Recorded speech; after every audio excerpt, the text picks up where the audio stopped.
Hello, everybody, and welcome to the Off the Cut podcast. It is Tuesday, May 14th, and Eric is out of town, very selfishly on vacation, so it is just me hosting, but well, that's a lie. I have two very special guests here that are going to help fill his shoes. I say help because nobody could actually fill his giant size 13s. That lanky giant body. Yes, we have Scott Walsh, who just... Did you figure out how to get your own logo up there, Scott? No, it wasn't. That was me. Scott, okay. And we have Suman from Woodcraft by Suman. Did I say your full name, Scott Walsh? I think so. Yeah, okay. just to be clear, it's Scott David Walsh. Yeah, so it was funny. Green Walsh. Suman, you do the thing where you have like Woodcraft by Suman. A lot of people do this in our space. They'll have like so-and-so's woodworking or something like that. So I was like getting the show title ready today and I had to check to see. I was like, does Scott have one of those things or is it just Scott Walsh? But I respect the fact that you just do just Scott Walsh. That's it. Well, it's just indecision on my part. And several years later, I still haven't decided on a business name. So yeah. I'll let you know when I come up with one. I don't know. I respect just going raw dog with the name. It allows me to pivot in whatever direction I want. I think I'm going to get into Japanese mini trucks next. Yes. Yeah, we were talking about that the other day. I'm still on it. Speaking of Japanese mini trucks, I got to pay some bills and I have to now talk about the sponsor of today's podcast, which is KM Tools. So tell me, you guys probably have some KM Tools in the shop. Suman, you got a whole wall of tools behind you right there. I know some of them are from KM Tools. I actually do. I have one in arm's reach, so I'll show that one. This is KM 18. It's a little mallet. That looks so nice. Yeah, it is really nice. Now, the handle was made out of beechwood, and I substituted that with a different handle. And I shared that. And Jonathan did not share this because he's like, I can't promote my product that's modified. So he didn't. Suman goes out of his way to replace all the handles of all his tools. Yeah. So it's not just a reflection on Katz's tools. No, it's not. No. And to be fair, like I have a lathe now, and what else am I going to use it for? Like actually making things? No. I don't even think you've used it yet anyway. As far as I'm concerned, lathes are good for making handles on tools and making pens, and nothing else. Bowls don't exist. Giant bowls. Yeah, bowls don't exist. Chair legs. No. Yeah. Rails. Yeah. I wanted to get into making little drawer knob pull things, but I'm not going to buy a lathe just for that. Screw that. No. Plus, like being like good enough to repeatably make the same thing over and over again is a completely different skill set. So they must have like templates to do it. They don't. But I made a jig to make a template, but they generally don't have a template. And thanks to Jonathan Katz-Moses for sponsoring this podcast. Yeah, well, okay, now, Scott, now you need to share. Do you have any KM tools in your shop right now that you're enjoying? I have his router plane, the first version that he had. I'll be honest with you, I just don't use router planes all that much. But when I have used it, it performs great. I love it. There we go. Well, 100% of the tools in the... I always say this wrong. They hate me. Jonathan hates that I do this, but his tagline is that if it's in their store, it's in their shop. But I like to just say, if it's in their shop, it's in their shop. Because 100% of the tools in his store are either made by Jonathan and his team, or they're actually something that... Or they are tools that they haven't. Oh my God, I'm butchering this. Wow, I'm going to lose this entire sponsorship. I hear that he's getting a new copywriter. At least he put a feeler out for posting for a part-time copywriter. Yeah. Maybe that copywriter can write a new script for you to talk about. Yeah. That'd be great. That'd be much appreciated. And a portion of all sales from the KM Tool store go to support the Katz-Moses Woodworkers with Disabilities Fund. So if you're buying stuff from there, just know that you're helping out his charity as well. And also, I almost forgot this, but our patrons, he gives back to our patrons. Every month we do a drawing for a $50 gift card that you can use in the store. Right. Yeah. Nice. So become a patron and get entered automatically. All right, now let's get into the actual podcast. I can stop butchering this ad read. God, Jonathan's going to shoot me. So we can continue on with Suman's tools that he doesn't use. Yes. Yeah, please. Let's do that. He's got this impressive wall behind him. I know you didn't plan this, Suman, but like it's actually, that's like a good YouTuber backdrop. Oh, wait, that's 100% planned. 100% He went out, reason. he went out to his shop to film Yeah, this yeah, podcast true. just for his tool wall. But Yeah, this is yeah. different. Square it up. This is a different angle than he does This is for fair. his videos a lot of time. This Yeah. is like the, The you know, the typical angle behind the is- scenes angle. Yeah, Just yeah. Relaxed Suman. And just so everyone in the audience knows, me and Suman are best friends, which is why I make so much fun of him. before you get John Malekid. Yeah, before people cancel me, we're really good friends, which is why I never have anything good to say about him. There's like an inverse relationship with how much you know, how well you know somebody, and how much shit you're willing to talk about them. Yeah. Yeah, we haven't gotten to the CNC yet. We'll save that for later. Oh my god. Okay. Oh, so how's it going, guys? Thank you for being here. I know Scott's doing pretty good because we were hanging out a couple weeks ago, but or a couple days ago. Yeah, but Suman, it's been a long time since I've talked to you. How you doing, man? It's been a while. No, I'm excited to be back. But you know, if I understand correctly, and if I remember so, the most downloaded podcast is still most shared. Okay, sorry, Yes. but still something. It's a metric where I, you know, as the guest of that particular podcast episode, you know, did pretty well, Yeah. right? No, you own So that. I was- You have that crown. I was Got the hoping, most shares you know, and most listens of any guest. amazing, Wow. amazing. Okay. So I was hoping to be able to top that, but unfortunately, Scott is here with us, and I think he might bring us down. Why is your After episode the Summit. most popular? Did you say something bad? I have no idea. No, yeah, that's a great question. I mean, did you promote it on your Instagram when you? No, you didn't like share. Okay. Nope. I think it was just a great conversation then. No such thing. Probably Eric asked some really hard hitting questions. I guess so. Who are you? Yeah. So, what's going on in Suman's shop these days? Yeah. It's an empty shop right now, really. I mean, there's no projects on the table. I am working on a bunch though. So like so my in-laws have you know, like the kitchen island thing, and it has like a little offhang of like a 12-incher, and they wanted a bench behind it. It's been like a year. I promised that I was going to make it for them, so it's finally time to get around to it. So I am working on it's like an 80-inch long bench. So it's like a decent length. That's a bench. good size. Yeah. Yeah, These yeah, in-law projects, you get them and you're like, you agree to do them and you're like, Yeah. I'll Eventually. get to it eventually. I'll get to it But- eventually. And you just kick it down the road. As woodworkers, you know, a project seems easy and simple in your mind. Mm-hmm. It's like, oh yeah, 3 days tops, you know, solid weekend, and I'm almost all the way there. It's not. The reality is it never is. And so when you promise it to somebody, it becomes that much more of a drag. Did you do the thing in your head where you're like, can I make content out of this? Or is this strictly just a thing you're doing for them? Yeah, no content on this. I just want to Okay. get it done and make it, yeah. Yeah, fair. And 4 years later, he started. 80 inches long, though, you could fit like a solid 3 dozen people on a bench like that. Yeah, it's a decent size bench for sure. And then it's going to have like a lid to do the storage of stuff. Do storage. Oh, Yeah, one of yeah, those yeah. benches. So, So, like, yeah. it's like a case bench cabinet thing, like a chest in Yeah. a way. You got any fancy hardware in essentially. that bad boy?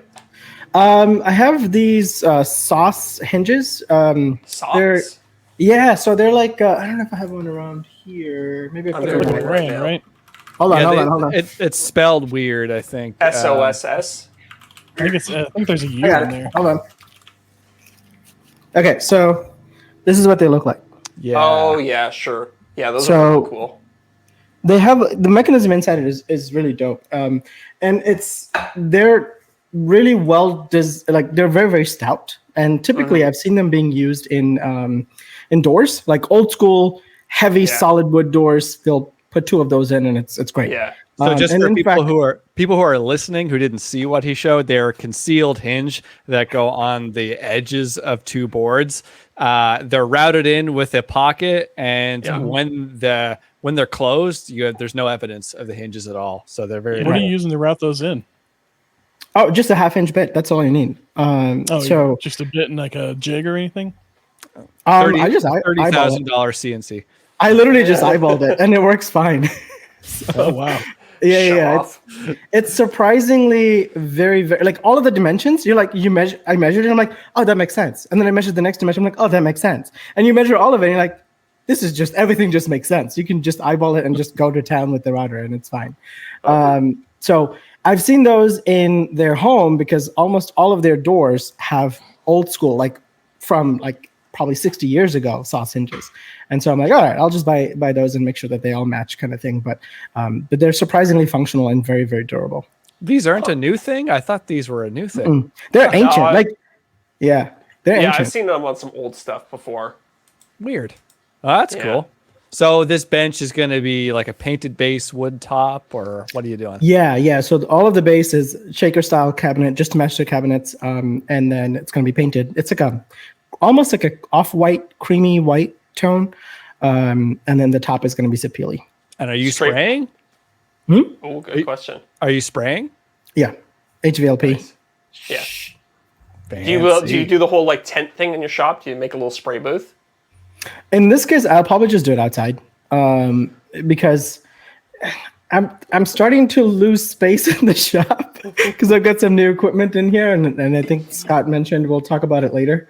But so yeah, I don't think I have the space to catch all the overspray, and I definitely don't do a tent anymore because I don't often paint woodworking projects. So I realized that nowadays I used to be like a huge fan of lacquer spraying, but now I'm like 100% into UV cure finishes. So we can talk more about that later too. But yeah, so I don't need a dedicated booth or anything for finishing anymore.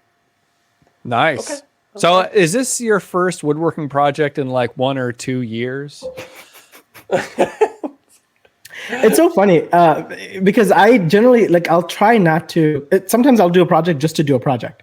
But no, so it's like my 5th project probably in 2 years, but 5th or 6th like major project, But no, I just like being in the shop and making things sometimes that doesn't have to be on camera. That's cool. I don't think you told me I think you told me about this years ago. I don't think you told me you're actually starting this now. I already made the top and I already started like making the base. Yeah. So when I was in the shop the other day and I was talking about the CNC, I was actually just working on the bench on the side. Nice. Cool. Yeah. Well, I look forward to seeing it. Yeah, but he's not going to share it. It's not for content. It's very basic.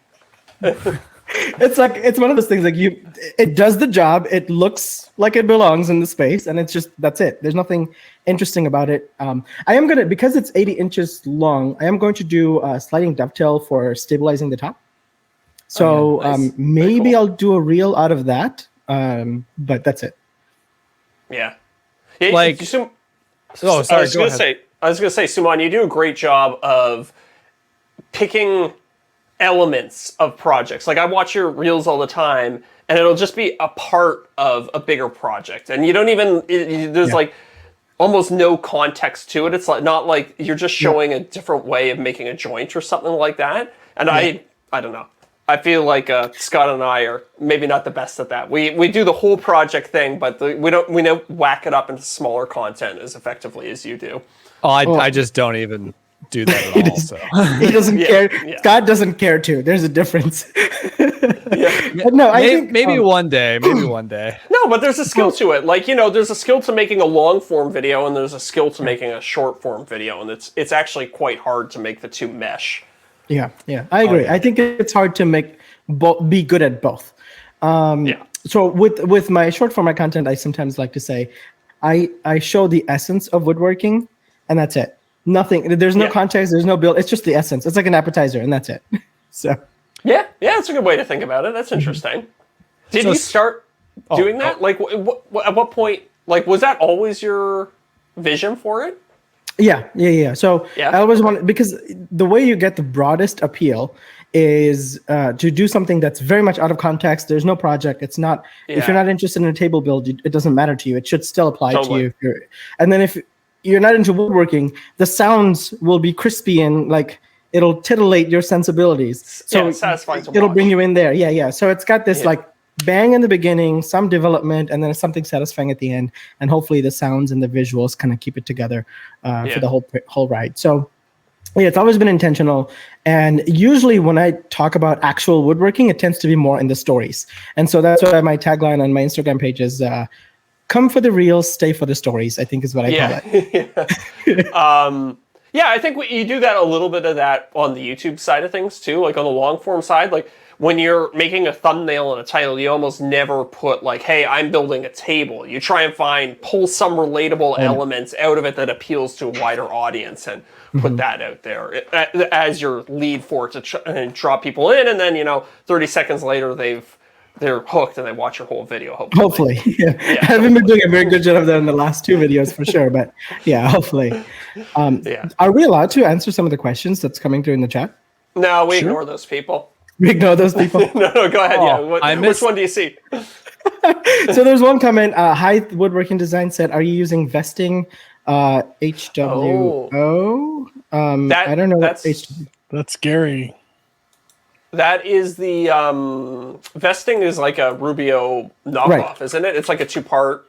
No, not necessarily. So they do have like a hard wax oil. Oh, that's what HWO means. Oh, okay. Oh, yeah, there we go. We cracked the code. We got there. We all figured it out at the same time. So they do have a hard wax oil, just like, Rubio Monocoat or anything else out in the market. But what they're actually really well known for is ultraviolet curing finishes. Sure. And so no, I guess that answers the question. I'm not using their hard wax oils because their hard wax oil that's UV curing is way, way, way better to me. And it's something unique in the industry. Yeah. Rubio does have a UV curing oil, right? But they don't sell it. I remember trying to get it a while ago, and they're like, no, we only sell it like directly to contractors or something. And I think even in that case, it's in European region only. That's so it's not even in the US. Yeah. Why do they do that? Do you know? I don't know. They want to hurt themselves. I don't know. Like passing regulations and tests, it just costs money for them to do that, so they'd rather do it in their hometown basically first, and then ship it overseas and pay a bunch of money to these institutions to test them out and make sure it's safe for us. When we all know European safety standards are probably a lot stricter than North American. Yeah, we're not. But that's a whole long topic about like regulations and how they work, right? Suman would love to talk about it for an hour. We won't go there. But I think I kind of in my head I'm imagining like, Rubio Monocoat, they probably started obviously very humble and a small company, and it's still, in the grand scheme of companies, it's still a small company, right? And I imagine they still probably go pitch up a tent and still have like their LED curing finish. They're like, yeah, guys, we have this product. It's great. You should check it out. And it just never comes to the US. Yeah, it's weird. Like, it's certainly not a time thing, because I remember hearing about it 3 or 4 years ago when I was so. I would assume that there's some sort of regulatory hurdle that they can't get over. They don't want to, because it's definitely not a time thing. It's odd to me because there's a couple of companies that are newer that are coming up with UV cure finishes in the US market. Yeah. And some of them are out now. They're not known yet. They're out now, but some I know that are in the pipeline. So they can get through the regulatory requirements in the US very quickly. And the testing you would need, if I'm not being super naive, you'd really need to do like 3-4 different tests, and they cost a couple $100 a pop. Like it shouldn't be a huge hurdle. Yeah. So surprising. Interesting. All right. I want to get into those finishes. School us on UV finishes. So essentially UV cure finishes, they cure and harden with either the ultraviolet light that comes naturally from sunlight. So probably on a good summer day, nice direct hit, like a sunny day, probably take like 3 minutes to cure the finish. All in, like done, cured. Yep. You can bring it inside the house right then and there. With the ultraviolet curing light, it's a little bit more complicated depending on how strong the lights are, how big of a spread the light is, and all of that stuff. And the lights are very expensive right now. So in those instances, if you get a decent light, it takes like 2 seconds to cure a given spot. Oh, wow. Okay. So if you just like move past it and do a couple of swipes, that finish is like cured, done. Interesting. Because I've used UV curing resin as a solder mask Yeah, yeah. and tried to hit it with the UV flashlight. And I was there for like 10 minutes with this UV flashlight trying to get it to dry. So I know sometimes there's very specific wavelengths of light that Yes. work. Yes. Is that, yeah, okay. So I wonder, yeah, interesting. So do you have to have like, how do you do it? Do you have like a big UV LED that you hold over it? Yeah, so I have like a small portable gun. It looks kind of like a handheld drill, and it's got some lights on it, and it comes out in like a 5x5 inch, like a working area essentially. And so that does take some time. Like if it's a 5x5 and you're doing a tabletop, it takes time. Did you make much bigger ones that are like 20 inches long and has like a 10-inch widespread or 24 inches long? Okay. So those are much easier, right? It's like 10 seconds and you're done. I think what you're talking about, I'm assuming it's probably like the Total Boat one that you use the resin or something to that. It was like a specific thing for soldering. It was like a solder mask. Oh, interesting. Yeah. Okay, then definitely probably has like a frequent the wavelength issue there. Yeah. But I can recommend a light by a company called UV Beast. Okay. And it's such a weird company to me because apparently, I tried to research of this company. I'm like, who are these people? Because they seem extremely passionate about UV light. Why? It just never made any sense to me. Turns out there's a couple of PhD, engineers develop these lights, and they're into like rocks. Apparently, certain rocks will fluoresce under different like wavelengths of light, and I don't know. It's like a thing within the community. I think they just really like tanning. Yeah, I don't know. At their website right now. Are they Canadian? One of their photos is the CN Tower, I think. Oh, really? Maybe. Yeah. I don't know. But they seem very passionate about what they're doing, and their lights have the best output and the cleanest output. So the wavelength, because they're never going to be like, if it's a 395 nanometer, it's never like 395 and that's it, right? Like it's usually you get a little bell curve, right? And the wider the bell curve, the shittier the light is at doing what it's supposed to be doing. The narrower the bell curve, the more specific wavelength that it's shooting out. And those things are very, very nice and narrow. So it's clearly that they're effective. They work really well, and they're super passionate about it, which I just love. So to rewind a little bit. So okay, so you have a piece and you want to apply this finish to it. Will it just stay, assuming you're inside and not exposed to direct sunlight, will it stay wet forever until you hit it with a UV light? Like, can you get really detailed to make sure there's no bubbles, there's no hairs caught in it or anything like that? Oh yeah, for sure. Imagine it's just like hard wax oils that you're used to, except it never cures until it gets hit with UV light. Okay. Cool. So yeah, it'll stay that way until you're ready to throw some light at it. Which is nice because you can, if it's a small project, you can do a coat, do your whole light thing, and you're ready for a second coat. You do your light thing and you're done. Now, sometimes for like the bigger projects, it's like you're already sort of exhausted by the time you would finish a first coat. So you might as well just walk away and let a regular finish dry. But yeah, I can definitely see the appeal for smaller things. Or let's say you're doing a tabletop and you don't want to like flip it to do like another coat on the bottom and have to wait for the top. So you can just kind of do the top and cure the top and do a second coat on the top, so you can kind of get the underside done fast too. So there's definitely an appeal, and I think I want to at least try it out on the current project that I'm working on. So I got to speak to some of these companies because those LED lights are hella expensive. Expensive. What's a UV Beast run? Oh, they're not. The UV Beast is so that light. The UV Beast ones are really meant for small projects. Like think like a 5x5 size, maybe 10. But those like 24-inch lights are like $1,000. Oh, the 24-inch is like $3,000. $3,000. Come on. Yeah. I think if you watch Cam from Blacktail Studio, I think he has one of the big ones. Yes, his one is $2,450. Oh yeah, and it has all these fans because those lights are super high powered and they need to cool really well. So I don't know. They're apparently very expensive and extremely niche. So very niche. But if you're on a budget, can't you just open the door and leave it in direct sun? Oh yeah, I mean, it's even faster. It's faster in some regards. So like if you have a tabletop, right? Like it's a 8x4 or something, right?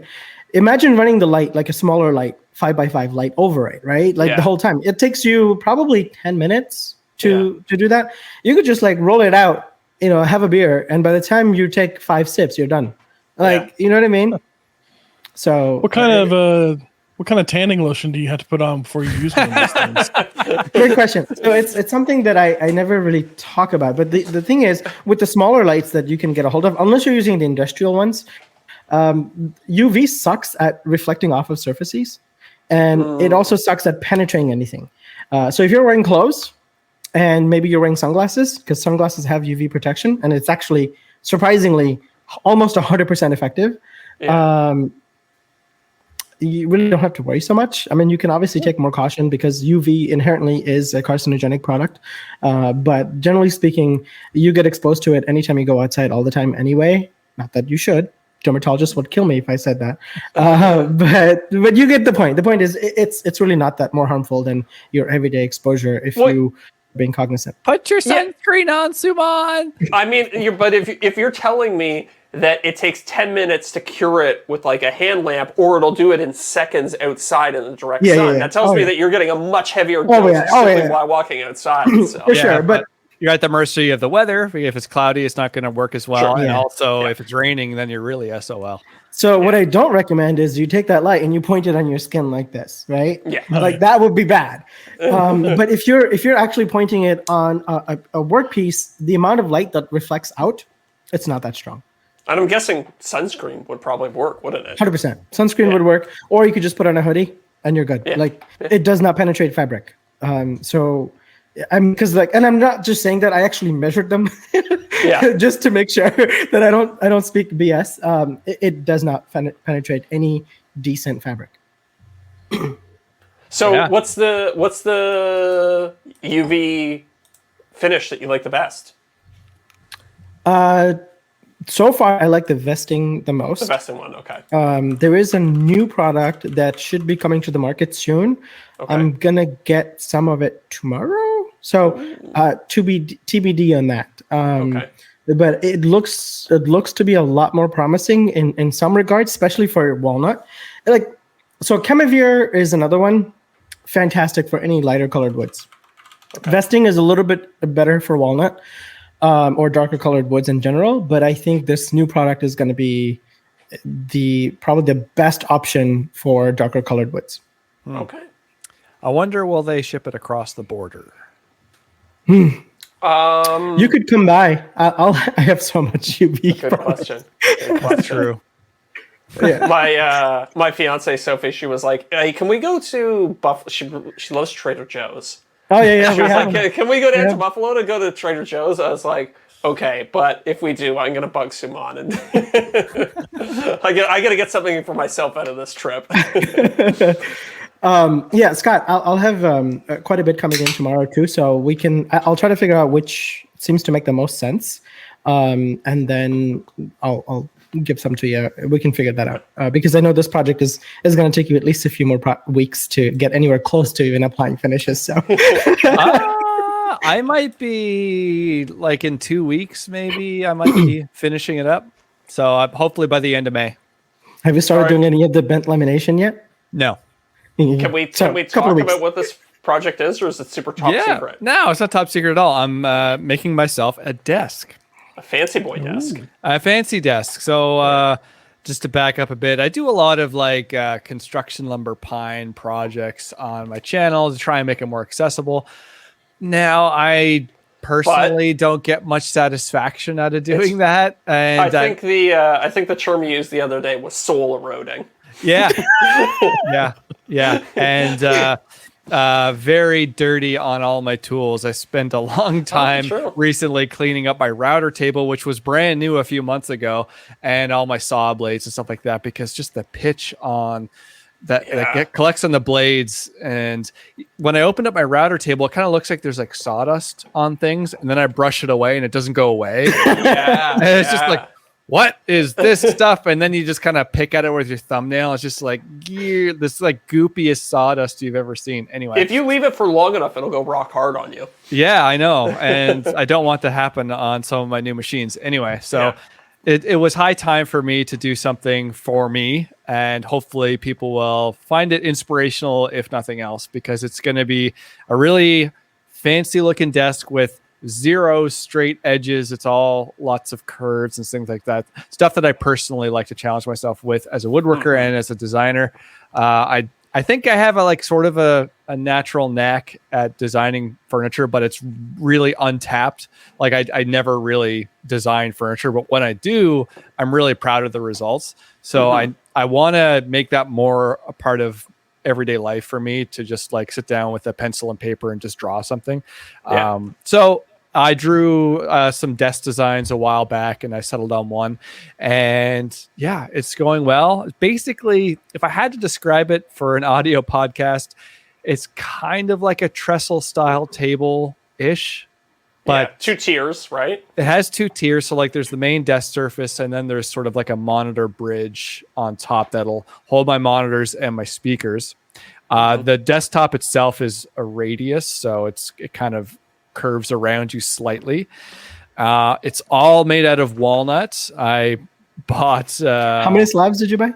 I bought 5 10-quarter slabs of walnut.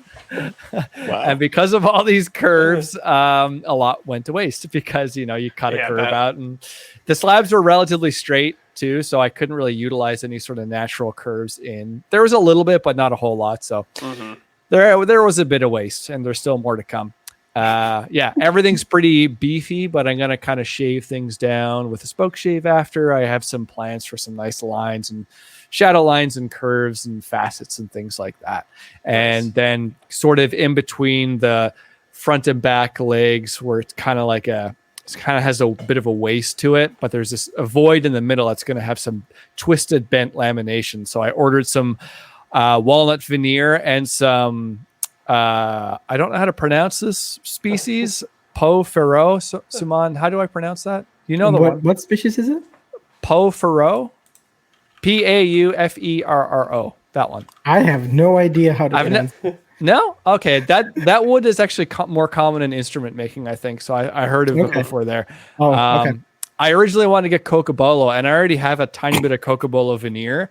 I bought that about 15 to 20 years ago when I was making drums in high school, and I had a bit left over. So it's I'll buy more of that, because it's a beautiful, beautiful wood. But since then, it's become CITES restricted, and they won't ship across the border. So. And he can't come get my Cocobolo either.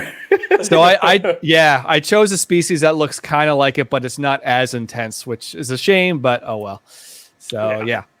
I have so many thoughts about this. Yeah, hit me with your thoughts. I'll shoot them down.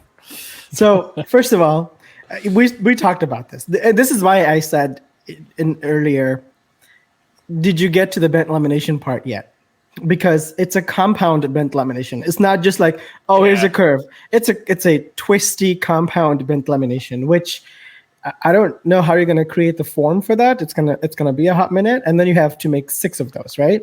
I'm not going to create a form. You're just going to do it in place? You're going to steam it and then try and hammer it in? Yeah. No, I'm going to basically make some, it's hard to describe this, 3 supports where I will put the veneers taped together in the vacuum bag, and I will clamp that to those sort of supports and let it kind of choose its natural shape, but I'll still have the twist where I want it to be and the general sort of direction I want it to curve in, but it's going to be plenty wide enough where I can then shape it to sort of the correct size. Oh, I see. Interesting. Yeah. So it's not going to be like a bent lamination where you build a form, stick the veneer on top, and shove the whole thing in a vacuum bag. The vacuum bag is just holding the veneers, and then you're clamping the whole thing to an external form. But it doesn't have to be a whole thing. It just has to be a few sturdy pieces in a certain place where you can just stick regular F-style clamps to. And how are you going to connect the top and bottom? Just dowels or dominoes? That part I'm still formulating. It might be very simple, just like a simple butt joint on the bottom and on top. I'm thinking about brass dowels or something like that, but that's going to be me figuring it out on the fly, because if I can't draw it in SketchUp, then I'll just shoot it off for a later time. So many thoughts. Okay, so Yeah. Next slide. The compound nature of this, whether or not you like to think of it as it is, at the end of the day, based on that design, that's going to be fun. And I think you're going to have probably some like good learning lessons and opportunities there, as in shit will break. It's okay. I am sure you'll get through it, but it's going to cost you time. You mean specifically with the bent laminations? Yeah. So I think the one thing I will say is that out of most subjects in woodworking, the thing I have the most experience with is bent lamination. Yeah. So I'm pretty confident with that. But that's me now, so we'll see how that goes. I'm looking forward to the reality of this unraveling as time goes on. Right now, right now I'm confident. Do you have a That's the right way to sponsor? be. Do you have a sponsor already attached to this video? Or are you operating under a timeline, or? BetterHelp? Yeah, get but BetterHelp as the sponsor for this one. Because I'll need therapy after That would actually be a good plug. You can be like, I almost lost it doing this project. No, the timeline for the sponsor is pretty generous, so they just need a June release date, so I could definitely do that. Okay. I'm hoping to have it done in early June. I have a video scheduled for late June, and I'm kind of stressing about it. But that's just me. What are you doing? Get to work right now. Let's go. I am working on it. Well, I had to take the second out of my day to talk to you fine fellas. Okay. So definitely want to touch base on your project and what that build is, Zach. But just 2 more points on this revelation of Scott. All right, third point. Third point. He said that pine is soul sucking. I just want that to be plastered everywhere for a channel that was built on pine. Just have to put it out there, right? That's fine. And your walnut budget is gonna be insane. Like when you do your taxes, your tax guy is gonna look at them like, "What the fuck are you buying in this store?" He's not gonna see it because it's under the table. I got a walnut guy, and I got a good deal on it, so I will hold that contact tight to my chest. Unless I need walnut, right? Sure. So are you going to keep that 10 quarter? Are you going to keep it that thick? Or how much of that did you mill away? That's thick. Right now, some parts are sitting at 2 inches. The desktop might be a little under 2 inches. So you're going to keep it pretty close to full. Yeah, it's not a small desk, so I think proportion-wise, it's not going to look beefy because it's kind of has a good span to it. So I don't think it's going to be too chunky looking. I hope not. I can always make it less chunky looking as I go. That's easy enough. It's hard to make it look beefier if you go too far. So a lot of like chamfers and facets and things like that I can kind of carve away as I kind of see it will lighten the look. It sounds like you don't have this particularly well planned. I have a pretty decent SketchUp drawing. It's kind of the finer details that are more in my head because once you sort of have one dimension of curve in any sort of 3D program, it's really hard to kind of add another dimension of curve, or at least it is in SketchUp, because once you have sort of a one-dimensional shape that has a curved side to it, trying to make that another sort of plane of curve is just way too much for SketchUp to even possibly consider.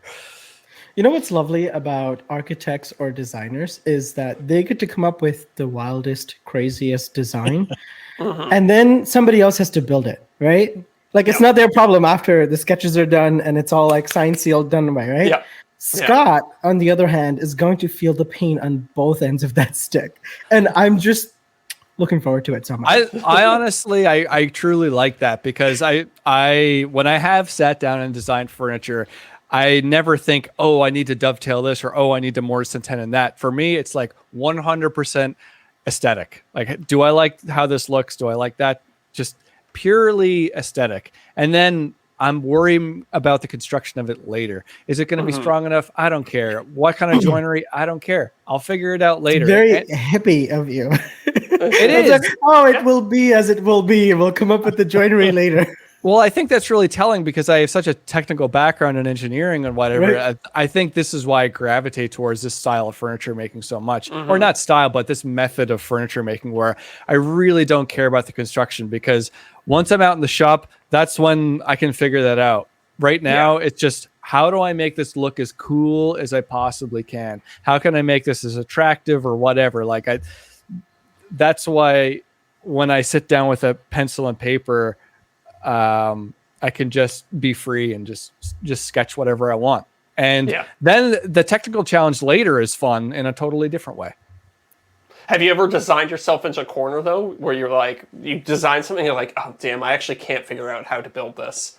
It's not about can't figure out. It's about like time. Because I drew this desk specifically, and there was an earlier iteration that I think looked a bit better, but certain aspects of it were going to cause it to take like probably another 3 weeks or something like that, with some really strange joinery geometry that I would have to make like compound curves of two different pieces that would have to meet somehow. So I was like, that's okay. I'll simplify that. It doesn't look as good, but I have to make this realistic. But the general like statement when you look far away from it is still more or less the same.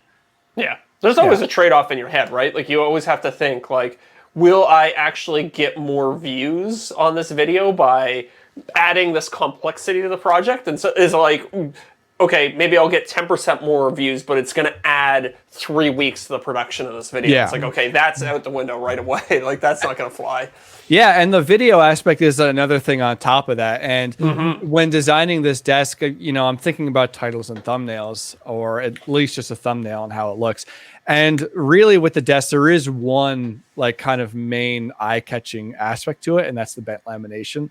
And beyond that, everything is just kind of gravy on top. So like, I know that if I get the lighting right and I get the camera angle right, that bent lamination is going to really pop on the thumbnail. Everything else, I really don't have to go down that road. So for the sake of brevity, I just need to focus on what's going to sell the desk in the thumbnail. But even beyond the video, like if someone just walks into my house and sees a desk, their eye's going to go right to the bent lamination. So it's fine to edit yourself in this way, to kind of, how should I say this, to simplify everything else so the focus remains on what the focus should remain on. Right. Yeah. I think it's a good way to go, because otherwise you're going to have so much footage of everything, and it's going to be when you come down to actually editing it and be like, oh, I kind of want to cover this thing and weave that as a thread. Surprise, all your footages doesn't quite match that line of thinking as much, and so it's better to just film with that, ahead of time. I have this unpopular opinion when it comes to furniture design, at least in the YouTube of, we can do the most outrageous and craziest and coolest thing that we can visually do because that's what gets the views. This is not a knock on you, Scott. It's just, I think, a more general opinion, and that is, as long as you don't give a shit about waste, you can come up with some pretty cool design. Like, if material, because we do straight lines and squares and rectangles and things because they have maximum yield for the materials that they come in naturally. And so if you like throw that out the window and be like, I'm going to buy 5 slabs and just like make one table out of this, you can do some awesome designs.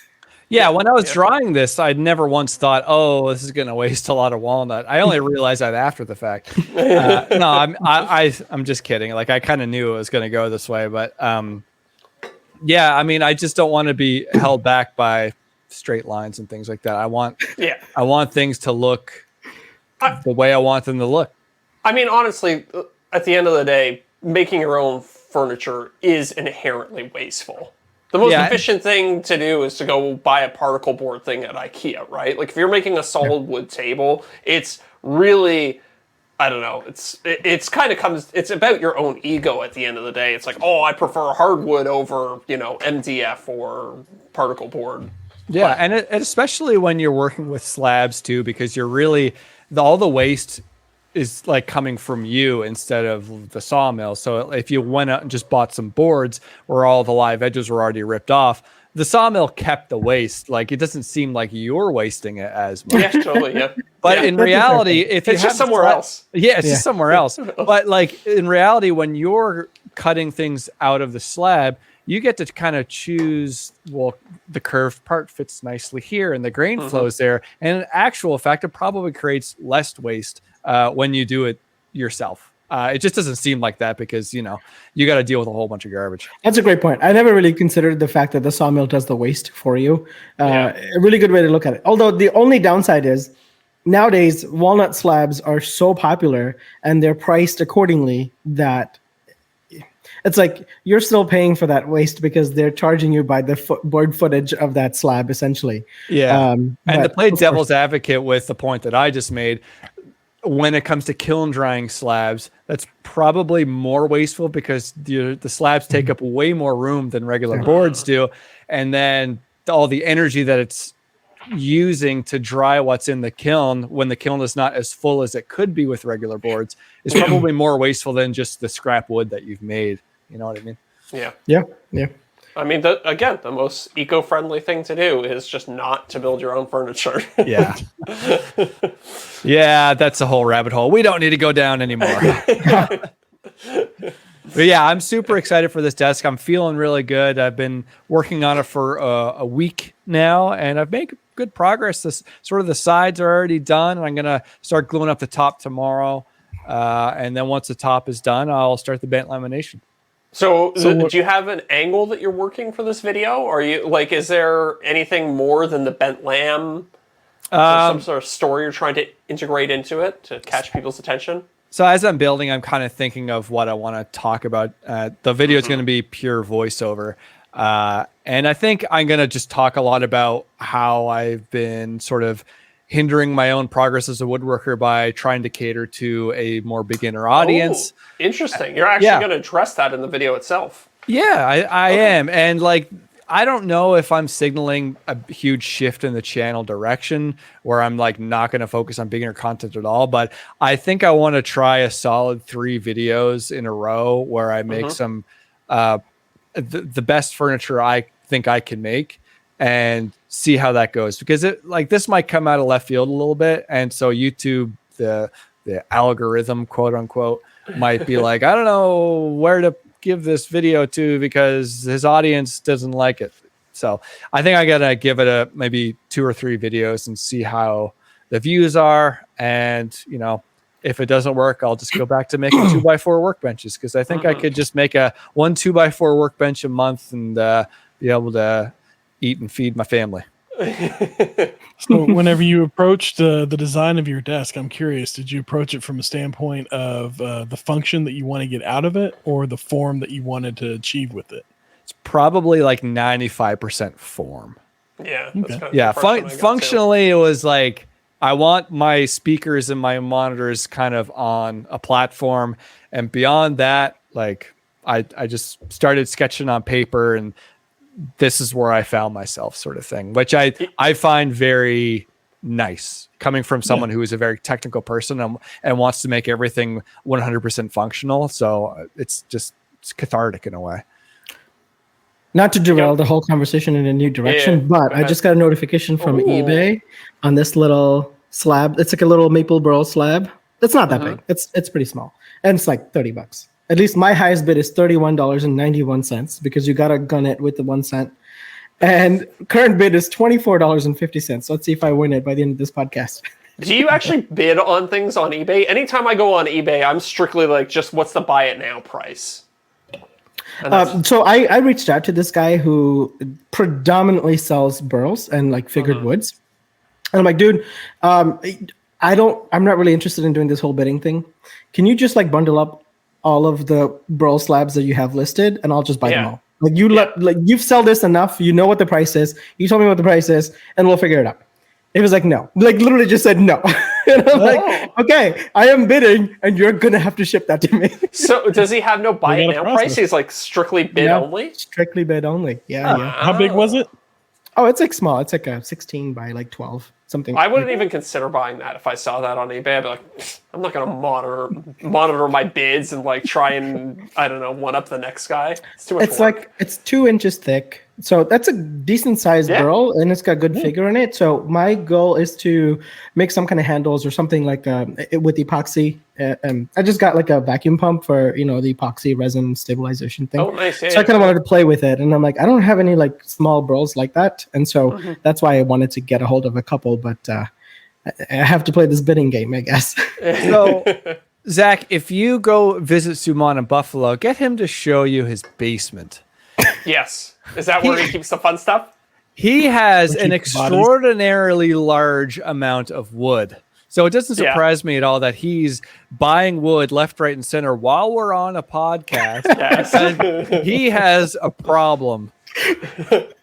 And it's not like, oh, there's a bunch of pine and a bunch of maple and domestic wood. There's like a stack of bubinga. There's like stacks of walnut. It's just all this crazy exotic stuff. It's wild. If our house, God forbid, was ever to catch on fire, Huh? I wouldn't be sad about the house. It would burn for days. Yeah. That'd be a hot fire. Yeah. What are you like? Are you prepping? Are you hoarding? Like, is this No, in case the world ends, you still have a good supply of wood? It is 100% hoarding. It's like Bubinga, for example, it's gonna be harder and harder to get a hold of those. Cocobolo is already very, very hard to find. Good quality Cocobolo at this point in time. So anything that I find that's rare and interesting and exotic, I just hold on to. I mean, I always have obviously romanticized like, oh, I could use it for this and that and this, and then reality of it is I never do. So it's basically a hoarding problem. Yeah. Well, I had a such question. Oh God! I had a go ahead, question Deric. I was going to save for the after show for you, Suman, but Yeah. I feel like this segues into it pretty nicely. So I have like a 10-foot section of my wall that I'm going to build a rack on to hold lumber, right? Mhm. So I can fit a 10-foot board across there. Now, whenever I go and buy lumber, it's typically in 12-foot boards, give or take a few inches, raw lumber. So what would be the best place to lob off and make that fit on that 10-foot wall? Should I chop just the 2 feet off the end, maybe make 2 6-foot sections, an 8 and a 4? What's your opinions there? Dude, there's no woodworker on the planet that can give you an advice on that. It's personal to what you're doing, yeah. It's as personal as it gets as a woodworker. I feel like because you have to make a call and a sacrifice then and there because whether it's gonna fit or not. So I think it depends. If I'm gonna give you the boring answer, I think it depends on what type of material or what kind of things you produce with it. So if you're building a lot of tables, maybe keep it at 8 foot and then chop off 2 feet. If you tend to do smaller things, maybe 6'6" or 4'8". So anything depends. But like for me, what I would do in that situation is I would keep them at 8, and then I would chop off 2 because I tend to make a lot of cutting boards, and so the 2 is perfect for cutting boards. Okay. I would chop 1 foot off each end. Just to get the clearer section. Yeah, Well, exactly. you get rid of any checks or anything like that. Exactly. I would, that makes sense. and then just throw it. Use that for firewood or something.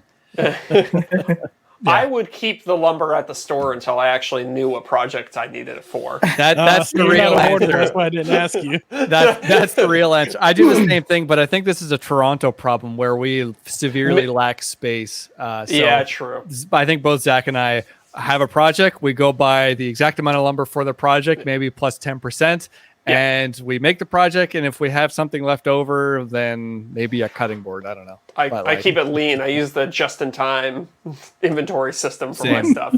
Yeah, but you're also brought up as a carpenter contractor type, so I think that's just the way that goes anyway.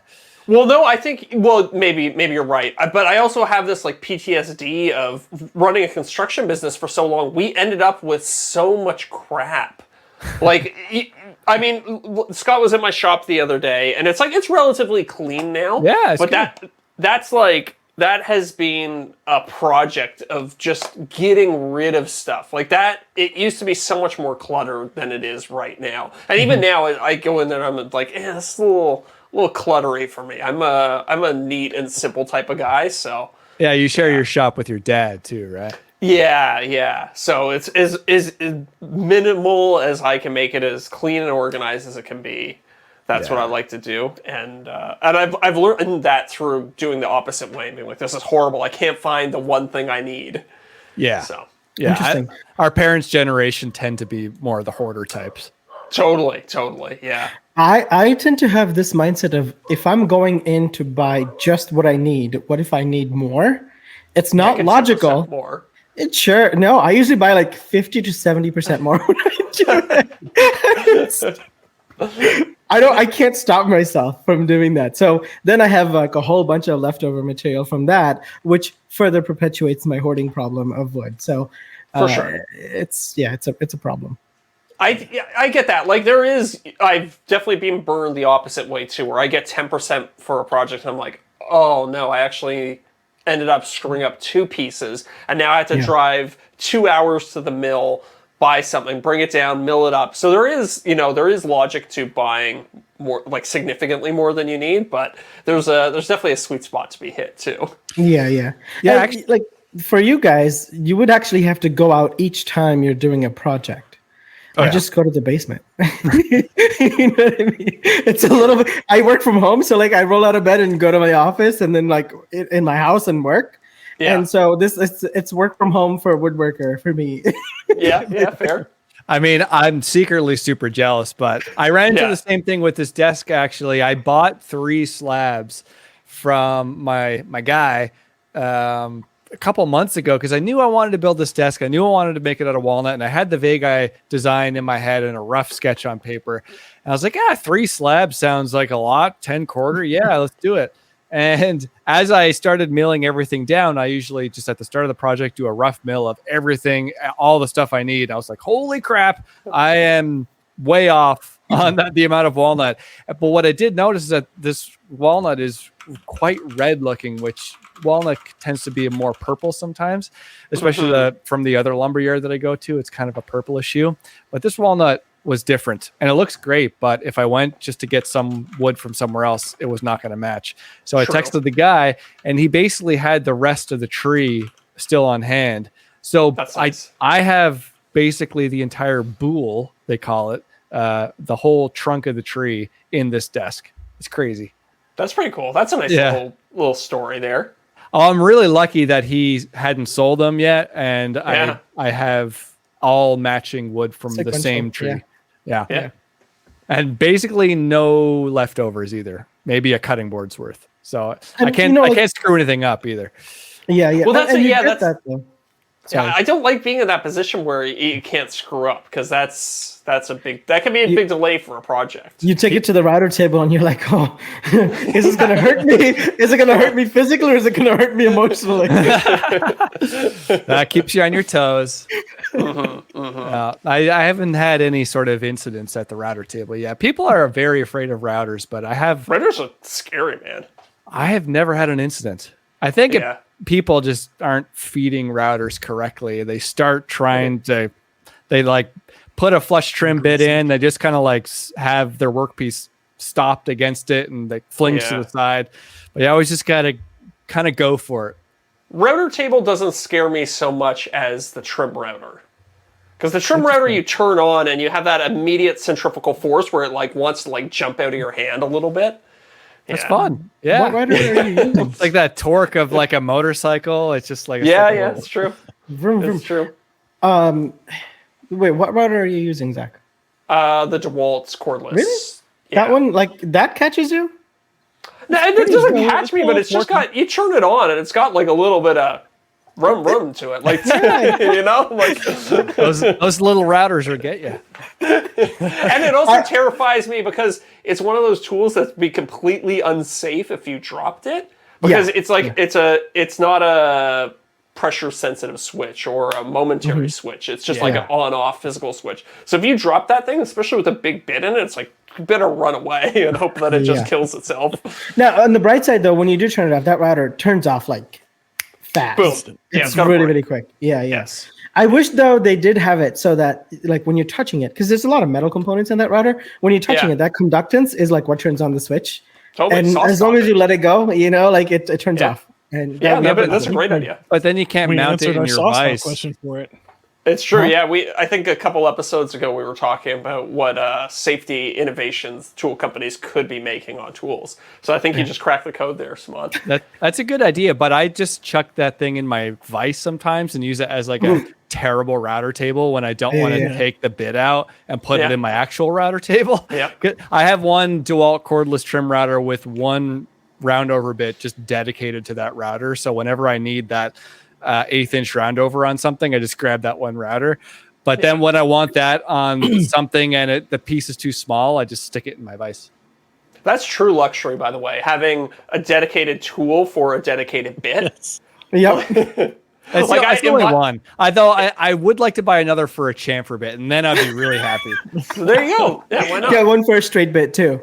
I have like 8 impact drivers. I should have like different bits in each one. You know, this one's a Robertson, this one's the Phillips number 2, and Phillips number 3. I just have the 2 impacts, but I do normally keep a Phillips in one and a square number 2 in the other. There you go. But I swap it out if I need to. Yeah. But changing a router bit's a lot more effort than a impact. That's true. Does anybody have a quick change router bit? I know some of the CNCs out there. Yeah, Suman's CNC does. Yeah. Let's talk about that. Right, so I technically have 8 bits available at all times. It's an 8-bit CNC router. Yeah. Good one. Beep, beep, beep, beep. So let me tell the story from my perspective. Suman goes to Workbench Con, was like, I really want to talk to those Phantom guys. This was in 2023. And I don't know if he ended up talking to him or whatever. The conversation never went really far. Flash forward to 2024 Workbench Con. Suman is angry. So he goes up to Phantom, is like, boys, give me one of your CNCs. It needs to happen. Like, this needs to happen. It needs to happen. And somehow he charmed the pants off of him. And a few weeks later, a Phantom deal was struck and a Phantom CNC shows up at his door. He freaks out, not knowing how to take a Phantom CNC off of a truck, has to hire a rigger to come with a forklift, a giant forklift, mind you, through suburbia of Buffalo and unload that sucker into his detached garage in his backyard. So I have the Phantom website pulled up right here. Which one did you get? The 4x4 Atomic. For one car. Atomic. Yeah, the one guy. Yeah. Which he immediately regretted not getting the 4x8, or that's how I thought. No, dude. If I look at the space and I'm like, there's no way I could fit a 4x8 in here and feel comfortable. So if you're not familiar with Phantom, it's not like a Onefinity, like hobby CNC. It's not even like an Avid CNC, which is, a bit more beefy and expensive than a Onefinity. This is like a production CNC, like you would see in a cabinet shop that's running 24/7. Right. He's got the vacuum hold down table and the auto tool changer that runs off compressed air. And when the CNC arrived, he immediately was like, oh no, I don't have enough power to run this. calls an electrician. The electrician's like, hey dog, you need 200 amps in your shop. That's like a normal to medium to big size house worth of power in his shop to run that CNC plus all of his equipment. Oh man. Okay, so that's a fantastic perspective. It captures a lot of the essence of my trials and tribulations with this machine. Thank you. So the spindle alone is 12 horsepower. I'm just looking at the spec sheet for it right now. Stupid. Like, it used to be 8 horsepower, and they were like, "Nah, fuck it, do 12." Why? It's so much power. So because of that, actually, the power draw rating went up from like a 30 amp breaker to a 50 amp breaker, just because they changed it from 8 to 12. So it's meant to be in a production shop. It's not meant to be really in a hobby shop. And so the thing that worried me the most, I knew it was going to fit. I knew it has a 6 feet by 7 feet footprint, so I had the space for it.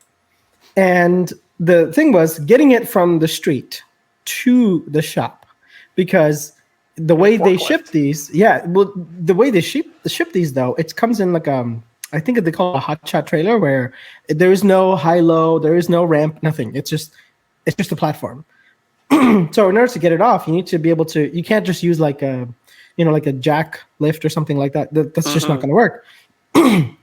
So now you can't just go get a forklift rental where you operate if you don't know how to operate a forklift, right?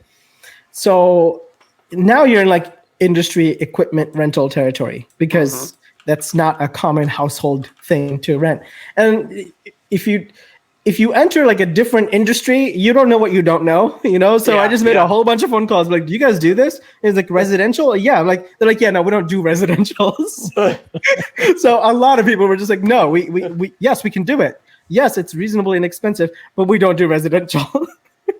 So why don't you just tell them, like, just be like, yeah, it's commercial, and then once they get this, and then they would come in and be like, good luck with that CNC and peace out. Once they're already there, they're gonna be like, oh, this is a 15-minute job, we may as well just do it. I that's more gutsy than I'm willing to be. Fair enough. So finally, I get a company who was willing to do it, and they sent in 2 guys to do it. They sent in like a big, I think a 20-ton forklift. Like it was a big forklift. Yeah, it's one of those bigger forklifts. One of the ones with the dual tires on the front, like big. Yeah, the extension arms and everything with it. And it took them. They were being careful with it, so which I love and respect. But it took a while. I was definitely. It wasn't like, oh, can I get it? Am I gonna need this machine? Can I fit it in the shop? Do I have power for it? My biggest worry is, how am I going to get this thing in my shop? But it worked out pretty well. Is it loud? It must be loud. When it's running, when everything is running, yeah, it's pretty loud. Yeah. The spindle has like a very high pitch hiss to it. Yeah. But the vacuum pump is decently loud, where it's like it's like a compressor running the whole time, basically. Yeah. Industrial awesome. Power. But dude, what industrial needs? So then I was like, shoot, I don't have enough power in here. And the electrician comes in and he wires it up. I'm like, I just need to be able to get this up and running, just so I can use it, get comfortable with it, and then maybe I won't run anything else in the shop or in the house, like nothing. I'm just gonna run the CNC and keep the lights on in the house. Yeah, nobody touch the oven. I'm running the CNC. Exactly. Oh, 100%. No oven, no dryer, no microwave, nothing. Yeah. Just don't touch it. So that was the instruction. So like I was like text Mary, I'm like, listen, no equipment in the house. I'm running the CNC. Don't even charge your phone. That's kind of how we're to be truthfully, that's kind of how we're still doing it in a way. But the electrician is like, dude, why don't you just come to your house and do a load test on everything? And I'm like, sure. So he comes in, he does load testing, and we should be probably fine. But yeah, I definitely I'm waiting on him to pull the permits and do all of that to bring in separate power to the shop, because that needs to happen. Yeah. That's fun. I've had to do that for clients where we've had to upgrade the service to their house because they wanted to install like Tesla chargers and stuff like that. And in Toronto, a lot of the houses are only serviced with 100 amps or 200 amps. So you can blow through that pretty quick with an electric car. Oh, yeah.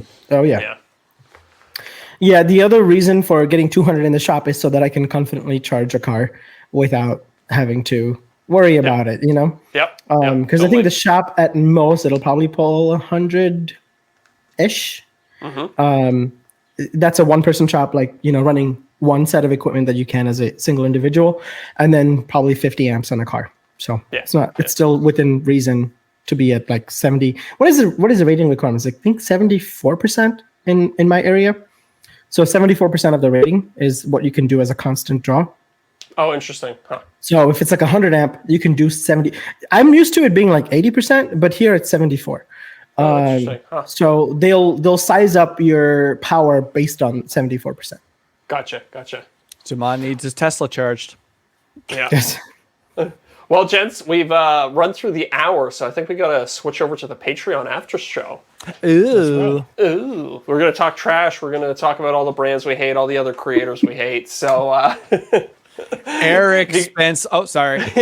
no, Scott, you're supposed to save it for the Save So if you guys at home want to hear that, then you got to become a patron, and we will see you guys next week. Peace. Peace. Bye. Bye-bye. Yeah.